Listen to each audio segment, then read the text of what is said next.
सर्वांना good morning. आजच्या या महत्त्वपूर्ण व्हिडिओमध्ये तुम्हा सर्वांचं पुन्हा एकदा स्वागत करतो. आपण जर CTET किंवा TET परीक्षेसाठी तयारी करत असाल आणि भाषा 1 किंवा भाषा 2 म्हणून आपण मराठी विषय निवडला असेल, मग तो पेपर 1 असो किंवा पेपर 2, त्यासाठी हा आजचा व्हिडिओ खूप महत्त्वपूर्ण ठरणार आहे. आपलं जे चॅनल आहे मेरिट कंपॉस, हा चॅनल फक्त आणि फक्त CTET साठी समर्पित आहे. त्यातल्या त्यात आपण फक्त आणि फक्त मराठी भाषा टार्गेट करतो आणि आपले सगळे व्हिडिओ खूप सारे व्ह्यूज घेतात आणि खूप चांगले चालतात.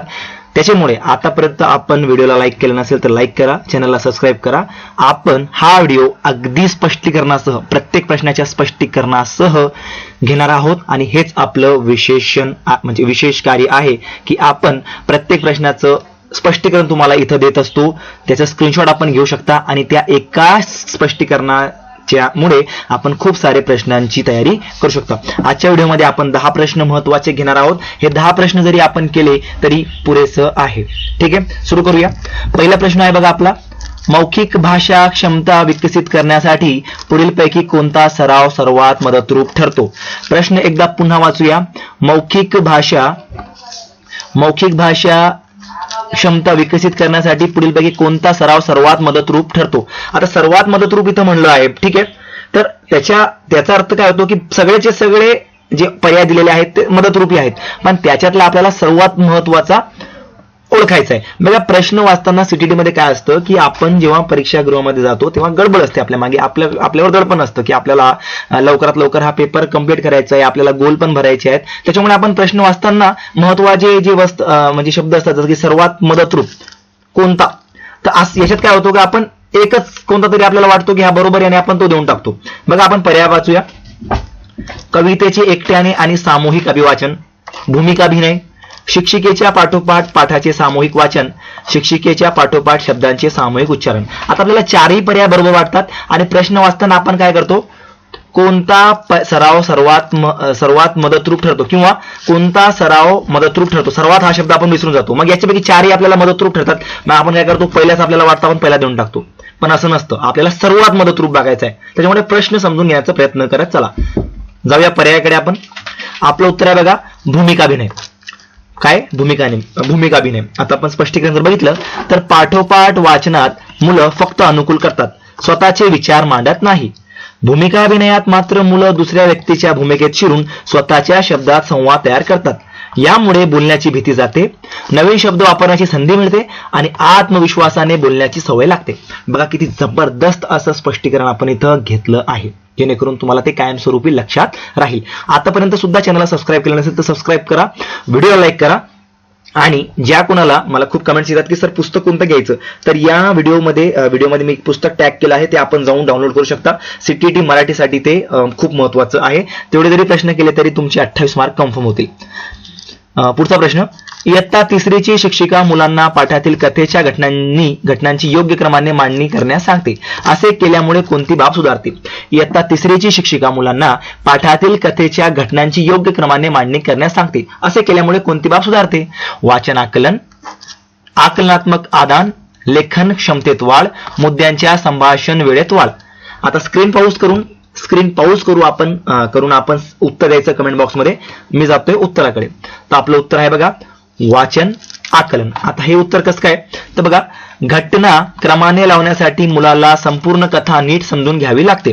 कोणती घटना आधी घडली आणि नंतर काय झाले हे लक्षात ठेवावे लागते. या प्रक्रियेतून मुलं फक्त शब्द वाचत नाही तर कथेचा अर्थ, कारण परिणाम संबंध आणि मुख्य कल्पना सुद्धा समजून घेतात, म्हणजेच त्याचे आकलन सुधारते. म्हणून याला काय आपल्याला उत्तर काय, पर्याय क्रमांक 1. पुढचा प्रश्न क्रमांक 3, इयत्ता 2रीची शिक्षिका वर्गात वेगवेगळ्या वस्तूंवर त्यांचा परिचय करून देणाऱ्या पट्ट्या चिटकवते.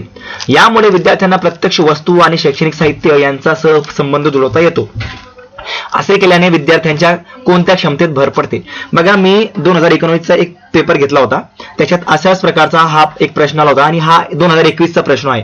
2019च्या प्रश्नपत्रिकेमध्ये हा प्रश्न कसा विचारला होता की इयत्ता 2रीची शिक्षिका वर्गात वेगवेगळ्या वस्तूंवर त्यांचा परिचय करून देणाऱ्या पट्ट्या चिटकवते. हे कोणते कार्य आहे? मग 4 कार्य दिले होते, त्याच्यापैकी आपल्याला ते कार्य ओळखायचे होते. आणि आता इथं काय दिलंय की असे केल्याने विद्यार्थ्यांच्या कोणत्या क्षमतेत भर पडते? बघा, प्रश्न तेच असतात, फक्त इकडून तिकडून फिरून ते आपल्याला विचारलेले असतात. आपण जर पर्याय जर वाचले तर व्याकरण, लेखन कौशल्य, शब्दसंग्रह की अक्षरलेखन. ठीक आहे, स्क्रीन पॉज करू आपण उत्तर द्यायचा प्रयत्न करायचा आहे. प्रश्न क्रमांक 3, मी जातोय उत्तराकडे. तर आपलं उत्तर आहे बघा शब्दसंग्रह. आता ते उत्तर काय, शब्दसंग्रह, आणि त्याचं स्पष्टीकरण काय ते बघूया.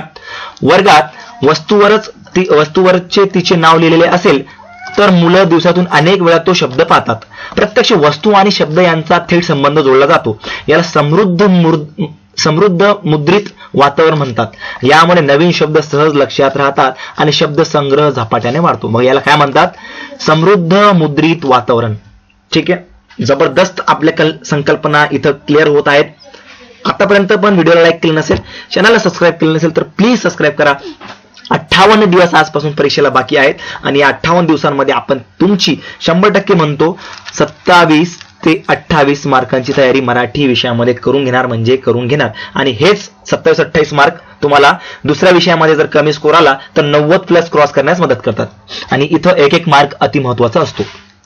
पुढचा प्रश्न, मुलाच्या भाषिक क्षमतेचे मूल्यमापन करण्यासाठी पुढीलपैकी कोणती पद्धती कमी महत्वाची आहे? बघा, तिथं सर्वात जास्त मदतकार असा विषय विचारला होता, इथं कमी महत्वाची, म्हणजे सगळ्या महत्वाच्या आहेत, सगळ्याच महत्वाच्या आहेत, पण आपल्याला कमी महत्वाचं ऑप्शन इथं निवडायचं आहे. कथाकथन, कथालेखन, घटना वृत्तांत लेखन आणि लेखन सराव.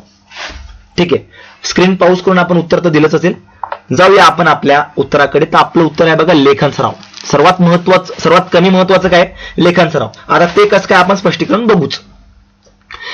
स्पष्टीकरण, कथा सांगणे, कथा लिहिणे आणि एखाद्या घटनेचे वर्णन लिहिणे यातून मुलाची कल्पनाशक्ती, शब्दांची निवड आणि वाक्यरचना किती विकसित झाली आहे हे कळते. पण नुसता लेखन सराव म्हणजे एकच अक्षर किंवा शब्द पुन्हा पुन्हा लिहिणे हा यांत्रिक सराव आहे. यातून खरी भाषिक क्षमता कळत नाही. त्याच्यामुळे लेखन सराव हा सर्वात कमी महत्वाची पद्धत आपण कन्सिडर करू शकतो. ठीक आहे, पुढचा प्रश्न, विद्यार्थ्यांची भाषिक क्षमता विकसित करण्यासाठी पुढीलपैकी कोणता प्रश्न विचारणे अधिक मदतरूप ठरेल? विद्यार्थ्यांची भाषिक क्षमता आपल्याला विकसित करायची, मग त्यांना काही प्रश्न विचारायचे आपल्याला, तर खालील लिहिलेल्या पर्यायांमधून कोणता प्रश्न विचारला तर जास्त मदतरूप ठरेल? पहिला पर्याय, तुम्हाला आवडलेल्या पुस्तकांचे नाव सांगा. पसंती या शब्दाचा वापर करून एक वाक्य तयार करा. आपल्या आईसोबतचा एखादा संवाद लिहा. तुम्ही वाचलेल्या कवितेच्या कवीचे नाव सांगा. आता हाच प्रश्न पुन्हा 2019 मध्ये थोडा फिरून आला होता की विद्यार्थ्यांची भाषिक क्षमता कोणता त्यांना विषय दिलेल्या पर्यायांमधून कोणत्या विषयावर त्यांना लिहिण्यास दिले तर तो जास्त विकसित होईल. आणि इथं काय सांगितलं की कोणता पर्याय अधिक मदतरूप, कोणता प्रश्न विचारला तर अधिक मदतरूप ठरेल. जाऊया आपण उत्तराकडे. तर आपलं उत्तर आहे बघा, आपला आईसोबतचा एखादा संवाद लिहिणे. बघा, मी तुम्हाला वारंवार सांगतोय की प्रश्न तेच असतात, फक्त फिरवून नेलेले असतात. ते एक मालिका होती बघा स्टार प्लसवर किंवा कोणता तरी चॅनल होता, तर ते त्याचं ब्रीद वाक्य होतं, रिश्ता वही सोच नाही. म्हणजे तेच आपल्याला तेच देतात सिटीवाले, तेच प्रश्न विचारतात, फक्त थोडा फिरवून देतात. आता याचं उत्तर आपण स्पष्टीकरण बघूया. पहिला आणि चौथा प्रश्न फक्त स्मरणावर आधारित आहे. बघा, हा जो पहिला आहे तो कशावर आधारित आहे? स्मरणावर. आणि हा पण कशावर आधारित आहे? स्मरणावर. त्याच्यानंतर काय, दुसरा प्रश्न थोडा चांगला आहे पण तोही एका वाक्यापुरता मर्यादित आहे. बघा किती जबरदस्त स्पष्टीकरण आहे. दुसरा जो प्रश्न आहे तो काय, फक्त पसंती या शब्दाचा वापर करून एक वाक्य तयार करायचं, त्याच्यापेक्षा जास्त काहीच नाही. ठीक आहे, पण तिसऱ्या प्रश्नात मात्र मुलं स्वतःच्या आयुष्यातील खरा अनुभव, भावना आणि संवाद लिहितात. यातून सृजनशीलता, नैसर्गिक भाषा आणि विचारांची मांडणी या तिन्ही गोष्टी एकाच वेळी विकसित होतात. त्याच्यामुळे पर्याय क्रमांक 3, आपला आईसोबतचा एखादा संवाद लिहिला तर तो जास्त मदतरूप ठरेल. पुढचा प्रश्न, मुलाच्या भाषा ग्रहणाच्या संदर्भात पुढीलपैकी कोणती बाब सर्वात महत्वाची ठरते? आता पुन्हा कोणती बाब सर्वात महत्वपूर्ण ठरते? आहेत सगळ्या महत्वाच्या, पण जास्त महत्वाची कोणती आहे असं आपल्याला इथं विचारलंय. शिक्षक, कुटुंब, शाळा, संचार माध्यमे. आता हाच प्रश्न फिरून येतो 2019-2018 मध्ये आलेला आहे की मुलाच्या भाषा ग्रहणात सर्वात जास्त महत्वपूर्ण घटक कोणता? आणि पर्याय हेच असतात. आता फक्त इथं काय विचारलंय, पुढीलपैकी कोणती बाब सर्वात महत्वाची ठरते? जाऊया पर्यायाकडे. तर पर्याय क्रमांक 2, कुटुंब. आता ते कसं काय की मुलं सर्वात आधी भाषा कुटुंबातच शिकतात. आई वडील, आजी आजोबा यांच्याकडून ते मातृभाषा आत्मसात करतात. शाळा आणि शिक्षक तर नंतर येतात. त्यामुळे कुटुंब हे भाषेचे पहिले आणि सर्वात जास्त प्रभाव टाकणारे वातावरण असते. ठीक आहे. व्हिडिओ आवडत असेल, समजत असेल, कळत असेल तर प्लीज प्लीज प्लीज व्हिडिओला लाईक करा, चॅनलला सबस्क्राईब करा. पुढचा प्रश्न, व्याकरणाचे नियम पाठ करण्यासाठी पुढीलपैकी कोणता घटक केंद्रस्थानी असतो? व्याकरणाचे नियम पाठ करण्यासाठी पुढीलपैकी कोणता घटक केंद्रस्थानी असतो? पर्याय क्रमांक 1, संरचनात्मक भूमिका, थेट भूमिका, व्याकरण अनुवाद पद्धती की नैसर्गिक पद्धती. स्क्रीन पाऊज करून आपण उत्तर द्यायचंय. जाऊया आपण उत्तराकडे. तर आपलं उत्तर आहे बघा, व्याकरण अनुवाद पद्धती. आता स्पष्टीकरण बघूया. या जुन्या पद्धतीत भाषेचा अर्थ समजून घेण्यापेक्षा नियम काय केले जातात? तोंडपाठ केले जातात. म्हणजे नियम तोंडपाठ करण्यावर भर दिला जातो आणि एका भाषेतून दुसऱ्या भाषेत अनुवाद करण्यावर जास्त भर दिला जातो. यात बोलण्यापेक्षा लिहिणे आणि नियम घोकणे याला केंद्रस्थानी मानले जाते. त्याच्यामुळे व्याकरण अनुवाद पद्धती ही काय केंद्रस्थानी असते, हा घटक केंद्रस्थानी असतो. प्रश्न क्रमांक 8, भाषा शिकण्यासाठी पुढीलपैकी कोणती गोष्ट महत्वाची नाही? आता महत्वाची नाही हे प्रश्न नीट वाचत जा, कारण इथंच नेमका गोंधळ होतो. स्पीड मध्ये वाचताना, जलद मध्ये वाचताना, गडबडीमध्ये वाचताना आपण काय वाचतो की भाषा शिकण्यासाठी पुढीलपैकी कोणती गोष्ट महत्वाची आहे, आणि मग याच्यातून आपण अडकतो. आपल्याला काय करायचंय? कोणती गोष्ट महत्वाची नाही म्हणजे 3 गोष्टी महत्वाची आहेत, एक नाहीये. पर्याय बघूया. अभिप्रेरण, आत्मविश्वास, शिकणाऱ्याकडे असणारा फल, भाषांतर. स्क्रीन पाऊज करून आपण उत्तर द्यायचंय. मी जातोय उत्तराकडे. तर आपलं उत्तर आहे बघा भाषांतर. म्हणजे भाषांतर हे महत्वाचं नाही, बाकीचे 3 महत्वाचे आहेत. आता स्पष्टीकरण जर बघितलं तर भाषा शिकण्यासाठी मुलामध्ये शिकण्याची इच्छा, प्रयत्न करण्याचा आत्मविश्वास आणि चुकले तरी चालेल ही भावना महत्वाची असते. भाषांतर ही एक यांत्रिक प्रक्रिया आहे, त्यामुळे भाषा नैसर्गिकरित्या शिकण्यास मदत होत नाही, म्हणून ती कमी महत्वाची मानली जाते. पुढचा प्रश्न, प्रश्न क्रमांक 9, मुलांना लेखन शिकवताना एक शिक्षिका किंवा एक शिक्षक म्हणून तुम्ही काय कराल? मुलांना भाषेची बाराखडी लिहायला सांगाल, मुलांना आपले विचार लिहून काढण्यास सांगाल, मुलांना एखादा परिच्छेद पाठ करून चांगल्या अक्षरात लिहायला सांगाल, की मुलांना फळ्यावर काढलेले अक्षर लिहून काढण्यास सांगा? हा प्रश्न सुद्धा खूप वेळेस येतो, फक्त थोडा फिरवून येतो. त्याच्यामुळे आपण गाफील राहू नका, मराठी विषयाला सोडू नका. आपली मातृभाषा असल्या कारणानं 30 पैकी 28 मार्क घेणं आपलं कर्तव्य आहे आणि घ्यायलाच पाहिजे. त्याच्यात जर कमी आले तर मग बाकी विषयांशी आपल्याला काय अपेक्षा ठेवायची? उत्तर जर बघितलं तर पर्याय क्रमांक 2, मुलांना आपले विचार लिहून काढण्यास सांगणे. म्हणजे आपण जर एक शिक्षक असाल तर आपल्याला मुलांना लेखन जर शिकवायचं असेल तर आपण काय करायला पाहिजे? मुलांना आपले विचार लिहायला सांगणार. ठीक आहे. तर आपलं स्पष्टीकरण बघूया. खरे लेखन म्हणजे सुंदर अक्षर काढणे नव्हे, तर मनातील विचार शब्दात मांडणे आहे. जेव्हा मुलांना आपले अनुभव, कल्पना आणि मत लिहायला सांगितले जाते तेव्हाच त्यांच्यात लेखनाची आवड निर्माण होते. बाराखडी किंवा नक्कल करून लिहिले हा फक्त सुरुवातीचा टप्पा आहे, अंतिम उद्दिष्ट नाही. सर्वांना विनंती आहे बघा की व्हिडिओ पूर्ण बघत चला. खूप जबरदस्त क्वालिटीचे आणि खूप मेहनतीने प्रश्न मी तुमच्यासाठी आणत असतो आपल्या चॅनलवर. तर जेवढं करतोय तेवढं लक्षपूर्वक आपण करण्यास मदत करा.